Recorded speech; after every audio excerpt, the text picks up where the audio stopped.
মা খাদিজার ব্যাপারে আল্লাহ বলেছেন, জিব্রাইল তুমি যে খাদিজারে আমার পক্ষ থেকে সালাম দিয়ে দাও, আর খাদিজারে বলে দাও জান্নাতে খাদিজার জন্য এমন ঘর আমি প্রিপেয়ার করে রেখেছি যেই ঘরের ভিতরে কোনো নয়েজ নাই, কোনো আওয়াজ নাই, কোনো ডিস্টার্ব নাই, আছে শান্তি। সুবহানাল্লাহ।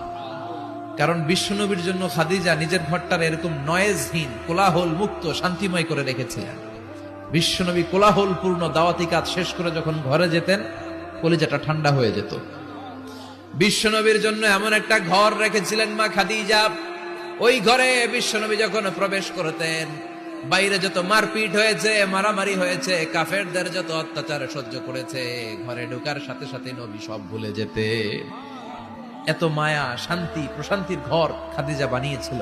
এজন্য আল্লাহ বলেছে, জিব্রাইল খাদিজারে বলো, খাদিজার জন্য এমন জান্নাত আমি রেখেছি যে জান্নাতে কোনো সাউন্ড নাই, আওয়াজ নাই, ডিস্টার্ব নাই, কোলাহল নাই, কোনো নয়েজ নাই।